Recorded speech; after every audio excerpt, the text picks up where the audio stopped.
못하다는 이유로 기어이 그 주말에 집으로 찾아왔더랬습니다. 어쨌거나 그날은 제 생일이었는데 설령 기억 못한다고 할지라도 제 걱정으로 집에 왔다는 것 자체에 의미를 두려고 했더랬죠.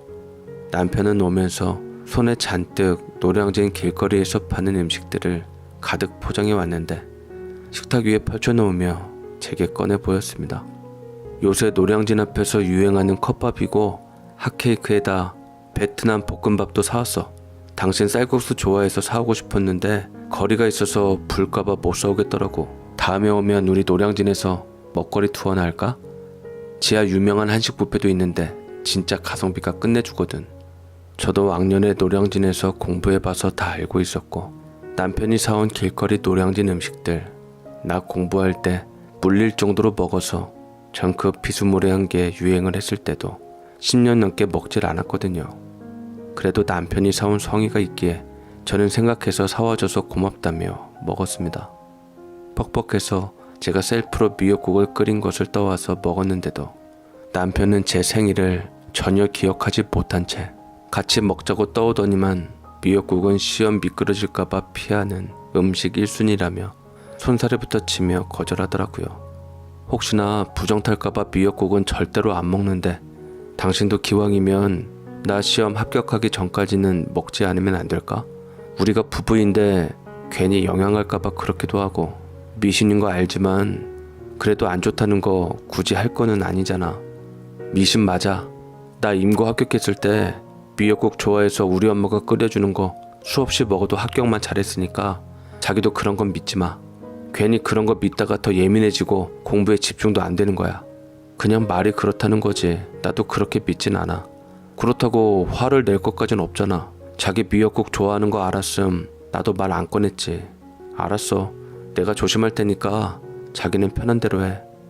저도 모르게 날카롭게 맞받아치게 되자 남편은 제가 미역국 좋아하는 거 몰랐다며 받아쳤고 여전히 자기 마누라 생일인지도 모른 채 남편은 제가 미역국 먹는 것을 턱을 괴고 바라보더니 이내 조심스럽게 제 눈치를 보더니만 생각지도 못한 이야기를 꺼냈습니다. 사실은 여보, 당신 원래 아이 가지려고 했었던 거잖아. 그럼 어차피 아이한테 쓸 돈도 생각했을 테고 이런 부탁 염치 없는지는 모르지만 내 동생이 조만간 시집을 가거든. 아, 오해는 하지 말고 여동생 시집 가는 거 뭐 보태달라는 말은 아니고 그래도 동생이 간간히 번 돈으로 엄마가 생활을 했었는데 이제 동생 시집 가면 엄마 병원비랑 생활비가 완전히 끊어지는 거라 내가 걱정이 많아서 요새 공부에 집중을 잘 못하겠더라고. 혹시 당신이 괜찮다면 딱 반년만 나 임고 될 때까지 반년 남았으니까 병원비랑 생활비 좀 보태주면 안 될까? 내가 꼭 어떻게 해서든 갚을 테니까 부탁할게. 자기 그럼 집에 온 이유가 내가 걱정돼서가 아니라 어머니 생활비 좀 보태달라고 내게 부탁하려고 온 거였어? 저는 참으로 착각 속에 빠져 살았던 모양입니다. 생일을 기억 못한 건 좋아요. 공부하느라 그렇다 칩시다. 그래도 제 목소리가 안 좋아서 본인이 곁에 있어줘야 할 것 같다고 왔던 남편의 말을 믿었었는데 정작 하고 싶은 말은 따로 있었고 어머니가 차마 체면 때문에 못 꺼냈던 생활비 얘기를 남편 본인이 제게 얘기를 했었던 것이었죠. 기가 막히고 기운이 온몸에 빠져버려 머리가 띵한 그 느낌을 아직도 잊을 수가 없습니다. 순간 먹던 음식이 사례가 걸리며 머리 회로가 정지되는 것처럼 멍해진 느낌을 지울 수가 없겠더라고요. 기분 좋고 행복하기만 해도 모자른 그 하루를 남편의 한마디로 망쳤어야 하는 원망이 슬슬 올라왔지만 그래도 신혼이었기에 저는 꾹 눌러 참았습니다. 일단 남편 앞에서는 생각해본다고 말하며 분위기를 망치기 싫어 위기 모면은 했지만 유쾌한 기분이 들리 만무했고 남편이 노량진으로 돌아가고 생각하면 생각할수록 화가 나고 그 말이 머릿속에서 떠나질 않았습니다. 상황은 나이에 치여서 결혼한 것처럼 보였지만 저는 남편을 진심으로 사랑해서 결혼했었거든요. 워낙 다정하고 부드러운 사람이었기에 비록 5살 연하였지만 내가 이 사람 곁에 있을 수 있어서 참으로 행복하다고 여겼는데 소위 이런 거지 근성을 보이며 제 능력을 업어가 보려고 빨대를 꽂을 때마다 황당하고 기막히기만 했으니 이 수렁에서 어찌 탈출을 해야 할까 앞이 막막하긴 하더라고요. 남편이 노량진 고시원으로 돌아간 뒤 제게 문자를 한 통 보냈고 그건 어머님 계좌번호가 담긴 문자였네요. 어머니 병원 진료 보시고 약 지어와야 하니까 당신이 좀 신경 좀 써주면 안 될까? 인고 볼 때까지만 달달이 100만 원씩만 붙여드렸으면 좋겠어. 당신 우리 애 낳으려고 준비한 돈도 있다며. 일단 그거 깨서 어머니 좀 도와주면 내가 어떻게 해서든 다 갚을 테니까 부탁해. 막말로 우리 애 당장 낳을 것도 아니고 좀 이따가 낳으면 어차피 잠자고 있는 돈인데 어머니께 도움되면 좋잖아. 당신한테 대출을 얻어달라는 것도 아니고 꼭 좀 부탁해 여보. 응? 저는 한참을 그 문자를 보고 어찌해야 할지 망설였고 그 문자를 받는 그 순간부터 교단에 서서 아이들을 어떻게 수업할지 멍하니 정신만 나가 있는 상태였네요. 가만히 있어도 한숨만 나오고 이제는 남편이 집에 와서 내게 잘해주는 것도 무슨 부탁을 할 것처럼 느껴져 부담스럽고 꺼려질 것만 같았어요. 이래서 평소와는 다른 제 모습을 본 친한 동료 선생님이 점심 먹을 때 제게 무슨 일 있냐고 묻길래 저는 헬쓱해진 상태에서 아무것도 아니라고 했더니만 대강 굳이 제가 얘기를 안 해도 짐작은 했던 건지 위로이자 조언의 말을 건네더라고요. 윤 선생, 내가 몇 년 윤 선생과 함께 근무하면서 어느 정도 성격 알고 그리고 강 선생이 잠깐 한 달 정도 근무했을 때도 기억하는데 둘이 뜬금없이 결혼한다 했을 때 내가 많이 놀랬었어. 둘이 좋다 하니 축하는 많이 해줬는데 나도 윤 선생 부모처럼 걱정은 좀 되더라고. 그리고 내가 이 얘기를 해야 하나 말아야 하나 아직도 좀 판단이 안 서긴 하는데 그게 무슨 말씀이세요? 제 남편 이야기라면 숨기지 말고 말씀해 주세요.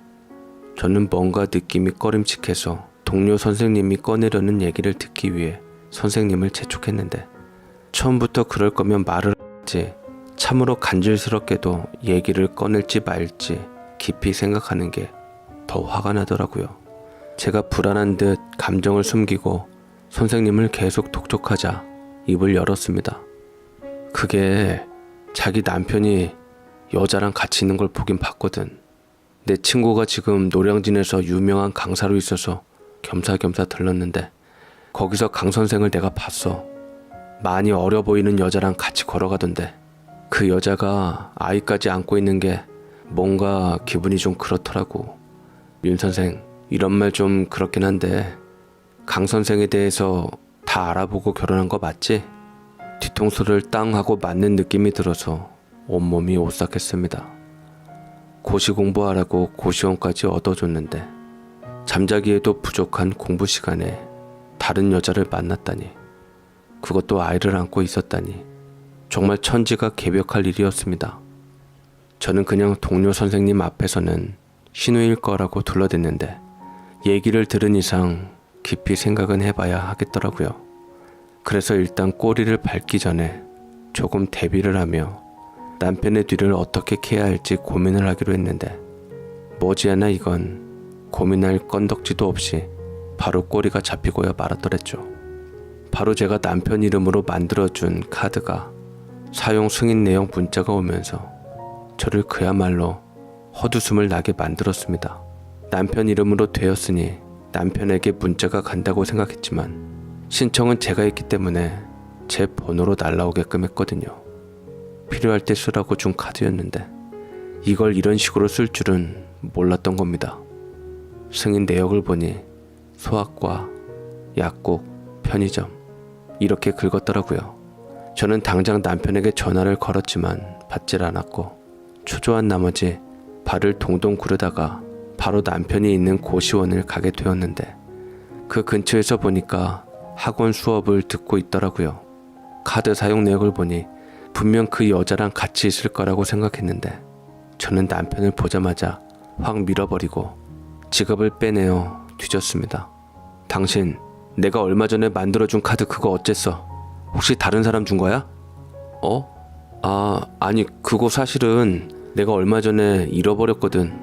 내가 깜빡깜빡 하니까 사용 승인 문자도 안 오고 해서 방에서 잃어버렸겠거니 했지. 그보다 당신 우리 엄마한테 생활비 100만 원 안 붙여드렸다며 그것 때문에 병원도 못 가셨다고 하는데 솔직히 시부모님도 당신 부모님인데 꼭 이렇게까지 해야 돼? 만약 당신 부모님이었더라도 이렇게 했겠어?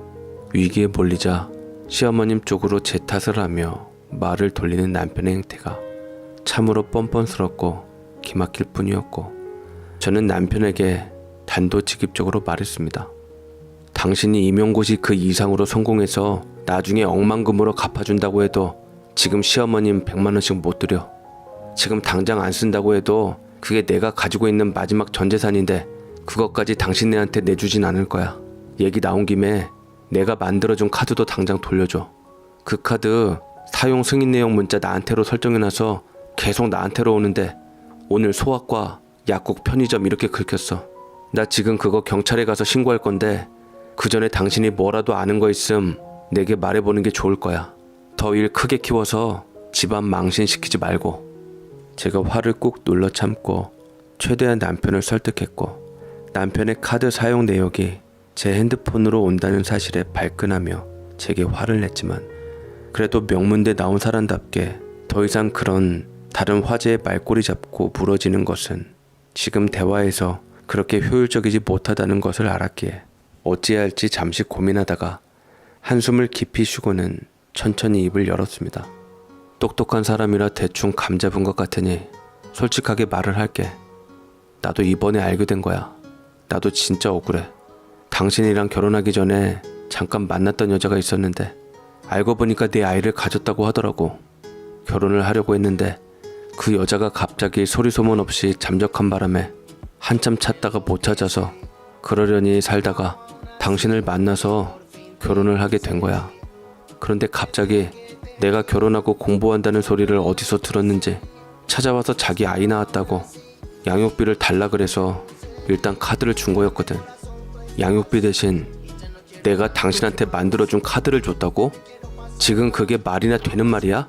당신 대체 어디까지 밑바닥을 보여줄 수 있는 사람이야? 밑바닥이 아니라 나도 운이 나쁘고 이런 일이 일어날 줄 몰랐던 거잖아.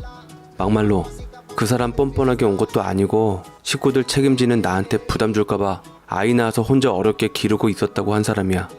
원래 모르게 키우려고 했는데 아이가 몸이 안 좋아지고 병에 걸리게 되면서 치료비가 드니 나한테 도움을 요청해서 내가 마다할 수가 없겠더라고. 솔직히 태어난 아이가 뭔 죄야. 내 자식이라는 생각보다 그냥 아빠 없이 자라는 불쌍한 아이 도움 준다고 생각해서 내가 카드를 준 건데 딴 데도 아니고 병원비인데 그것 좀 쓰면 안 되는 거야? 내 아이라서 그게 더 거슬린 거지. 짜증난 거고. 참 당신도 대단한 여자다. 카드 그걸 또 사용 승인 내역을 당신한테 해놔서 내 감시를 한 탓에 굳이 알지 않아도 될 것을 알게 되니 속이 좀 후련해?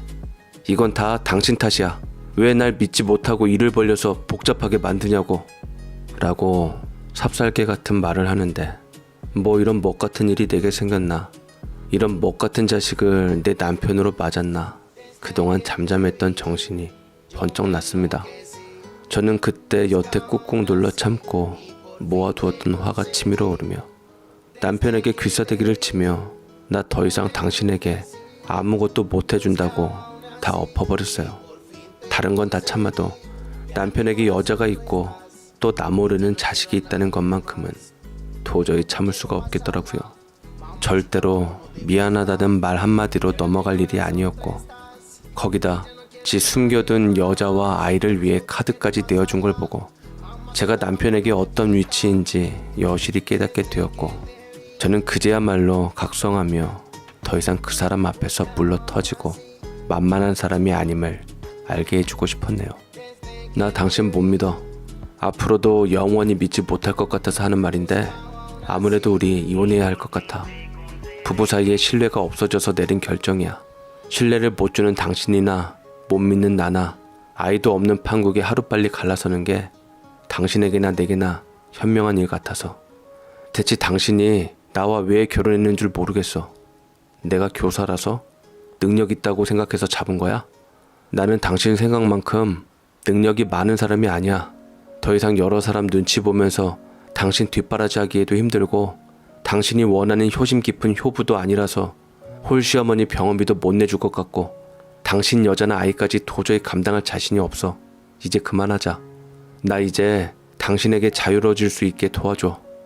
그럼 내 공부는, 우리 엄마 생활비는 다 어쩔 건데? 내가 내 욕심 차려서 당신하고 결혼했다면 내 동생 결혼 비용도 청구하고 우리 아버지 묘 이장비며 관리까지 다 맡겼을 거야. 그냥 난 최소로 정말 필요한 것만 잠시나마 도움을 청한 거였고, 그것도 내가 임용고시 합격하면 다 해결해 준다고 했는데, 그걸 못 기다리고 그걸 못 참아서 날 비참하게 만들고 당신 인성 밑바닥을 드러내? 좋아, 마음대로 해. 그렇게 나를 위해서 쓰는 돈이 아까웠다면 당신은 혼자 사는 게 맞아. 이혼해 줄게. 다 그만두자고. 당신이 원하는 대로 끝내.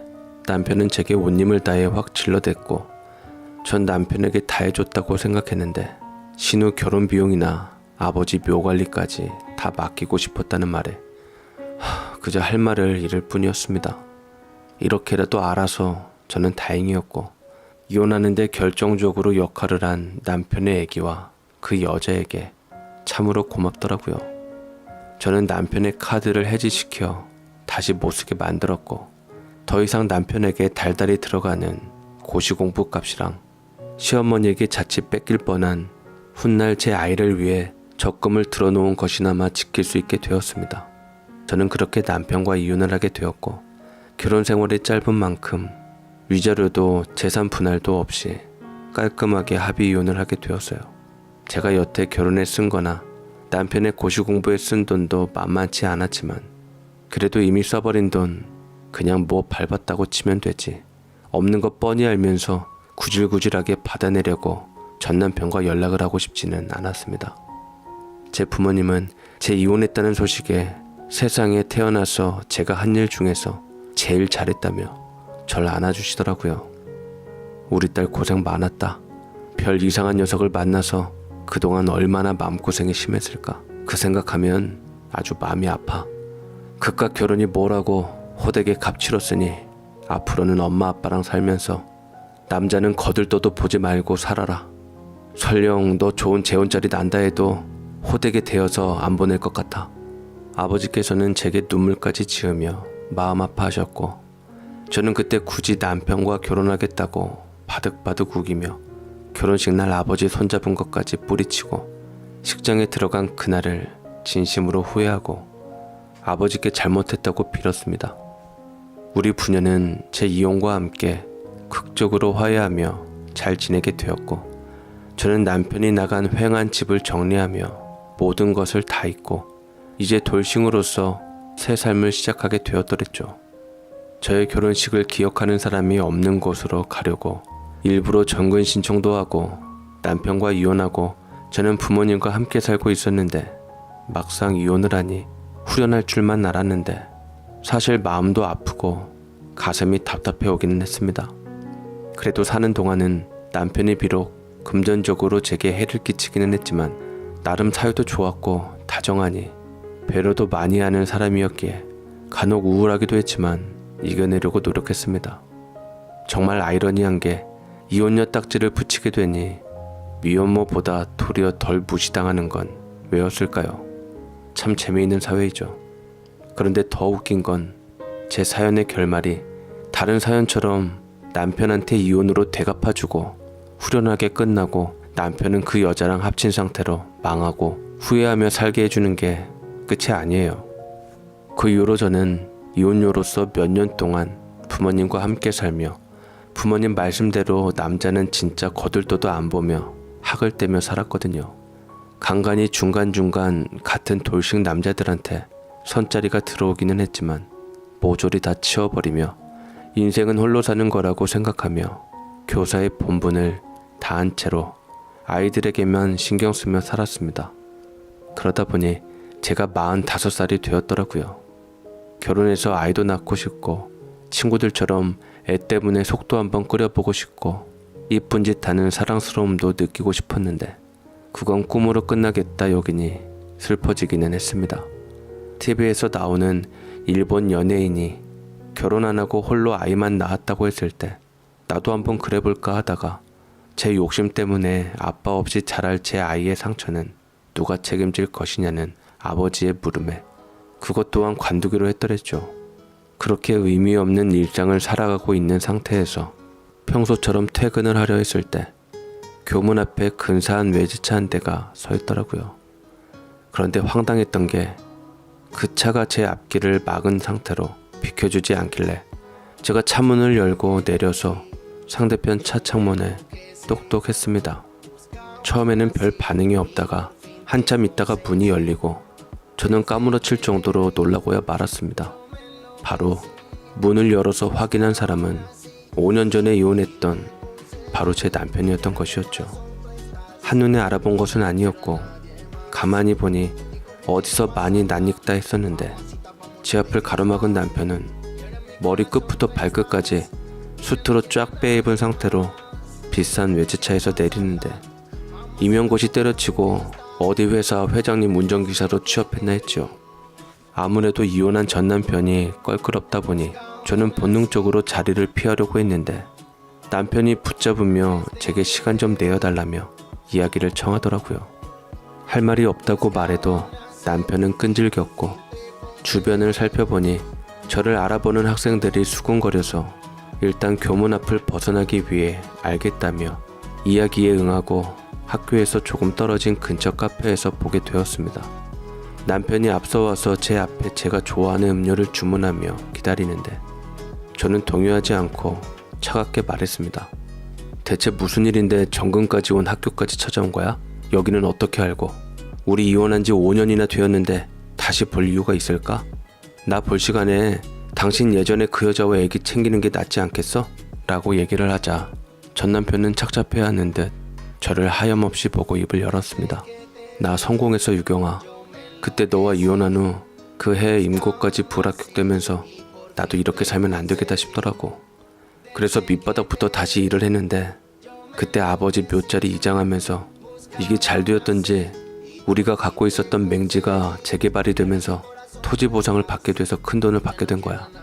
그래서 그 돈으로 내 나름대로의 사업도 하고 부동산 투자도 하면서 많은 돈을 벌게 되면서 우리도 태어나서 처음으로 대접받아보고 떵떵거리며 살게 되었는데 내가 좀 살게 되니까 그동안 당신에게 기대었던 게 얼마나 염치 없는 행동을 한 것인지 미안하더라고. 나도 당신 사랑해서 결혼한 거 진심이었고 당신 행복하게 해주려고 결혼한 건데 내가 괜히 쓸데없이 부담을 주는 바람에 당신 힘들게만 하고 그게 너무 미안하더라고. 성공했다던 남편은 부동산과 사업으로 100억 원 넘게 벌었다는데 성공해서 돌이켜보니 내게 너무 미안했고 사과하고 싶어서 찾아왔다는데 제가 굳이 궁금해하지 않을 이야기까지 덧붙여 주더라고요. 그리고 참 나 그 여자랑도 완전하게 정리했어. 내 아이 낳은 그 여자 있잖아. 지금은 다른 좋은 사람하고 재혼해서 잘 살고 있어. 아이도 이제는 그 여자가 재혼한 남편을 친아버지로 여기며 잘 살고 있고 거기도 내 자리는 아니더라고. 이 순간까지 달려오는 동안 나 당신이 무척 미안하고 그립고 보고 싶었어. 그래서 하고 싶은 말이 뭔데? 나한테 무슨 얘기를 하려고 굳이 사람들 눈에 띄는 우리 학교 앞까지 온 거냐고. 그게 우리 재결합하면 안 될까? 당신이 계속 생각이 나서 찾아온 거야. 내가 여태 당신한테 못다한 거 다시 잘해주고 싶어서. 어차피 당신도 5년 동안이나 다른 사람 안 만난 거 보면 나 못 잊고 있었던 거 아니야? 운이 따라서 이제 나도 돈 넘치게 벌었고 이 돈으로 당신 행복하게 해주고 싶어. 우리 다시 합쳐서 인생 즐기면서 살아보자. 당신을 읽는 동안 내가 얼마나 당신을 사랑하는지 알게 됐어. 라고 남편은 제게 애걸복걸하며 돈을 많이 벌었다며 저와 합치자고 절절매며 비는데 남편의 모습을 보아하니 근사한 외제차, 명품 양복과 신발, 시계 차고 있는 것들을 보니 성공한 것은 맞는 것 같았죠. 저 역시 남자를 다신 생각도 안 한다 했지만 가끔 떠오르는 사람은 전 남편이었고 전 남편과 나름 어려웠던 시절 행복한 추억을 기억 삼아 옅은 웃음도 짓고는 했는데 그걸 제가 이 사람과 다시 한다고 생각하니 겁이 났던 것은 왜였을까요? 이 사람과 헤어진 게 저도 이 사람도 돈 문제라고 생각했습니다만 지금 이렇게 성공하고 돈 번 상태에서라도 이 사람 손을 쉽게 잡을 수 없는 것을 보니 단순히 돈 문제만은 아닌 게 밝혀졌고 저는 이혼 선택에 확신을 갖고 있었기에 그 사람 손을 잡지 않기로 했습니다. 미안해. 그리고 성공한 거 축하해. 당신이 잘 될 줄은 몰랐지만 잘 되길 바랬었던 것은 사실이야. 당신이 돈을 이거보다 더 많이 벌고 성공한다 했더라도 우리는 이혼했고 돈이 깨진 그릇을 붙여주진 않는다고 생각해서 도저히 당신 마음을 못 받을 것 같아. 날 5년 동안 잊지 않고 다시 찾아와줘서 고맙고 진심으로 어디서든 당신이 행복하길 바랄게. 그 사람은 진심으로 5년 전에 결혼했을 때 제게 한 행동을 진심으로 후회하며 뉘우치고 있었고 제게 사과를 하며 누구나 실수를 할 수 있다며 다시 재결합하자고 했지만 저는 사람의 본성은 고쳐지지 않는다고 생각하는 편견 깊은 사람이기에 그 사람을 다시 한번 놓을 수밖에 없었네요. 절대로 그 사람을 못 믿거나 그 사람이 딴 마음 품을까봐 그런 것은 아니었어요. 제 얘기를 들은 주변 지인들은 저 또 바보짓 했다고 하지만 저는 한번 바보짓을 했기에 이번에는 제대로 된 것을 선택했다고 생각해요. 나는 그 사람이 결여된 것 중에 돈뿐만이 아니라 그 어떤 것을 보았고 그건 내가 삶을 살아가는데 맞지 않는 부분이기에 언젠가 또 부딪힐 수밖에 없다는 것을 알기에 그 사람을 피해 도망쳤죠. 그렇게 해서 그 사람과 완전하게 이별을 하게 되었고 5년 후 다시 보니 마지막 남은 미련의 조각도 다 떨칠 수 있었습니다. 그 사람이 이제는 돈 때문에 발목 잡히지 않고 사랑하는 사람 만나 행복하게 잘 살기를 바라며 저도 앞으로 혼자서 제 삶 꾸리며 잘 살아가고 싶네요.